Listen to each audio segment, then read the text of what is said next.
السلام عليكم ومرحبا بكم في قناتنا المتنوعة تلاميذ سنة خامسة ابتدائي. أنا راح ندير معكم اختبار في مادة الفرنسية للفصل الأول. على بالي بلي نتوما لا سيكونس تاعكم الأولانية تهضر على لو ميتيي، يعني المهنة ولا لي ميتيي، يعني المهن اللي كاين ميكانيسيان، كاين هكا لو بوتيي، كاين فاصون ميتريس لو ميتر ولا لا ميتريس، كاين بزاف. انا في الوضعيه الادماجيه اللي درت لكم غير لا ميتريس. صافي هذا النص هذا حنديره لكم كذلك كفقره، عجبني بزاف فيه كلش. راني حندير لكم فيديو مور هدايا لو سوجي اللي نسمي لكم وضعيه ادماجيه على لو بوتي، معناتها اللي يخدم الفخار. هيا اذا نقراو مع بعض ونفهموه.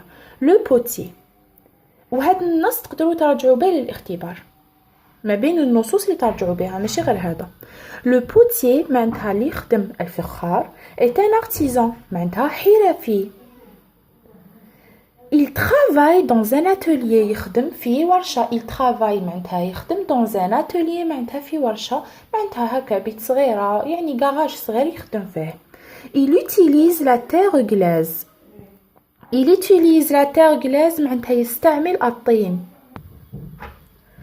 ان بيفو شنو هو جزء من الآلة هذيك اللي يخدم فوقها، ياك على بالكم. هو عنده، شوفوا كي لهنا الى يبان لكم، عنده كلي حاجه محطوطه على الارض ومن بعد تطلع فيها بياسه هكا اللي تدور، يحط عليها التبسي هذاك اللي يحط فوقه الطين ويبدا يدور. لو بيفو هو واقيل هذاك الجزء اللي يدور، اللي عليه نحطوا هذاك التبسي ويدور، على ما اظن هذا هو. اون بيدال يعني روضه.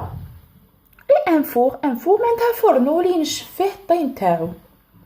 l'artisan يعني الحرفي façonne les objets. il façonne les objets معناتها يشكلهم. il les façonne معناتها يشكلهم بيديه.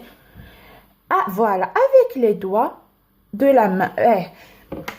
يشكل هادوك وش يخدم، مثلا صحن يعني تبسي، ولا قارورة تاع الفخار، ولا طاس الى اخره، يشكلهم. اللي فاسون معناتها يشكلهم بصبعتين تاع يديه.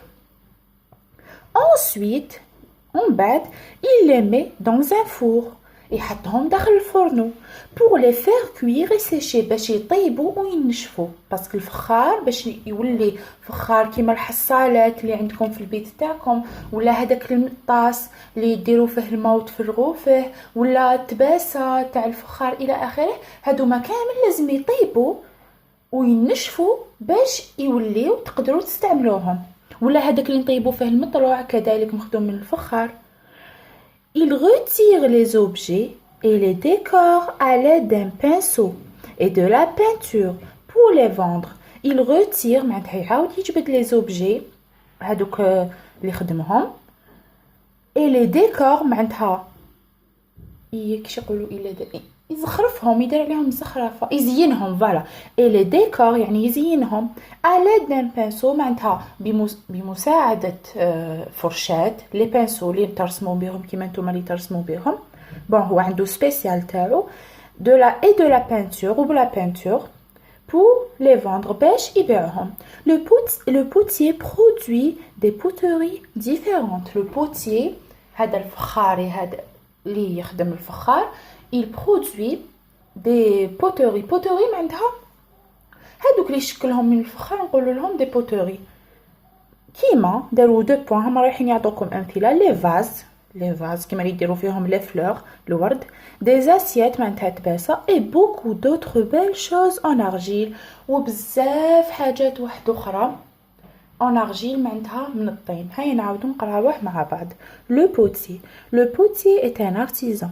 il travaille dans un atelier. il utilise la terre glaise, un pivot, une pédale et un four. L'artisan façonne les objets avec les doigts de la main. Ensuite, il les met dans un four pour les faire cuire et sécher.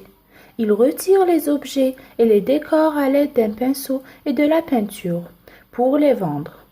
Le potier produit des poteries différentes, des vases, des assiettes et beaucoup d'autres belles choses en argile. هذا هو النص تاعنا وفهمتوه. نروحوا الآن مباشرة للأسئلة. Compréhension de l'écrit. De qui parle le texte? على شكون راهو de qui؟ على شكون parle يهدر le texte النص؟ على شكون راه يهدر النص؟ Ce texte parle du potier. هذا النص راهو يهدر على le potier. Choisis la bonne réponse. Choisis يعني خير la bonne réponse يعني الإجابة الصحيحة. Le potier produit des poteries en métal ولا en or ولا en argile. إذن الجواب الصحيح en métal يعني بالحديد، en or يعني بالذهب، ولا en argile يعني بالطين. لا، الجواب الصحيح هو l'argile، على خاطرش l'argile هي la terre glaise، هذه هو الطين. Relève du texte un mot de la même famille que potier. Normalement قريتو les mots de la même famille. Les mots de la même famille هما اللي تكون عندهم la même racine. إذا le mot de la même famille que potier هو potière.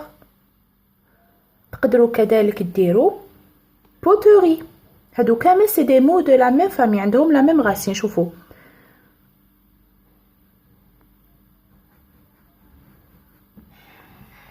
نروحوا الآن 4. Relève du texte une phrase déclarative. Déclarative معناتها تخلص بنقطة. كاين بزاف جمل مثلا le potier est un artisan. هذه c'est une phrase déclarative تنتهي بنقطة. Complète. Le potier travaille dans un atelier. Le potier يعني il au singulier يعني la troisième personne du singulier يعني هذه هي. هنا عوضولك le potier il au pluriel يعني la troisième personne du pluriel. Travail هنا تخلص ب e ومع هدايا تخلص ب ent. Il au pluriel travaille.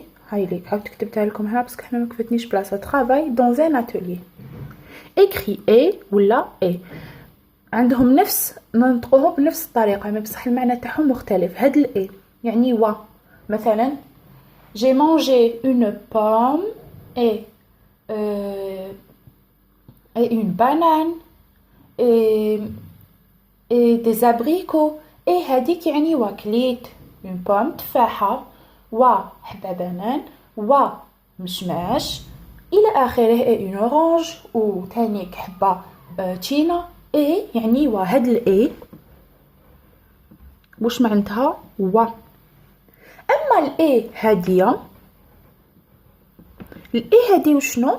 كما مثلا هنا لو بوتيي اي. لو بوتيي شغل هو ان ارتيزان. فهمتوا؟ لو بوتيي est un artisan. لو بوتيي هو ارتيزان. فهمتوا المعنى تاعها؟ صبروا نجيب لكم مثال واحد اخر نخمم سنه. مثلا هنايا لو est un liquide ولا est un liquide précieux. هنا رانا نقولوا الماء هو سائل. فهمتوني؟ وهاد الاي يعني و كما فهمتكم. هنا لو بوتيي est un artisan. لو بوتيي هو عبارة عن un artisan يعني حرفي. il produit des vases et des assiettes en argile. يخدم يصنع des vases كما قلت لكم لو فاز اللي تحطوا فيه الازهار مزهريه فوالا. et و des assiettes تباسة en argile من الطين. فهمنا؟ نروحوا الآن إلى الوضعية الإدماجية. الوضعية الإدماجية هذه كنت درتها لكم من قبل، استناو نحوس عليها. فوالا هاي لك. Écris un paragraphe de 3 à 4 phrases. اكتب فقرة من 3 إلى 4 جمل. où tu présentes وين تعرف ولا ماشي تعرف tu présentes تقدم كي اللي تقدم le métier يعني المهنة du professeur تاع le professeur ولا le maître ولا la maîtresse. هادو كامل le professeur هو المعلم الأستاذ اللي يقريكم في القسم. mais les verbes au présent de l'indicatif les verbes يعني الأفعال ديالهم في المضارع utilise la troisième personne du singulier. la troisième personne du singulier شكون هي؟ il au singulier ولا elle au singulier هي هذا. N'oublie pas les majuscules et la ponctuation. ما تنساش la majuscule في بداية الجملة دير la majuscule ولا مر نقطة دير la majuscule. La ponctuation يعني الفاصلة، نقطة، زوج نقاط، علامة استفهام، علامة تعجب إلى آخره. Aide-toi de la boîte à outils suivante. عاون روحك بهاد la boîte à outils. Le métier هو le professeur. Les verbes travailler, utiliser. Lieu de travail يعني وين يخدم dans une école في المدرسة. Les outils يعني الأدوات اللي يستعملهم. Le tableau, السبورة، les stylos، السيالة، les livres، الكتابات. Les actions يعني واش يدير. Il enseigne les élèves معناتها يقري les élèves. expliquer les leçons معناتها يشرح الدرس الدروس. إذا هاي لك الوضعية هذه تحضر على لا ميتريس. معليش قالك لو بروفيسور كيف لو بروفيسور لو ميتر لا ميتريس. مي بون هما كون قالوا لكم لو بروفيسور نتوما كي ديروها في هذا لو سوجي ديروا على لو بروفيسور، ما تروحوش ديروا على لا ميتريس. بصح راني حابه نعطيكم برك اون ايدي. لا ميتريس ترافاي دون اون ايكول. لا ميتريس تخدم في المدرسه. استعملنا لا ميتريس بون كيما لو بروفيسور ترافاي دون اون ايكول باش تعرفوا شحال تعاوننا. هذه الجدول هدايا. avec les enfants مع التلاميذ. elle leur apprend à lire et à écrire. تعلمهم يقراو ويكتبوا et à compter ويحسبوا. et c'est grâce à elle وبفضلها que les petits deviendront. بفضلها للأطفال كي يكبروا يوليو deviendront يرجعوا un jour يوما من الأيام pilote يعني سائق تاع الطائرة.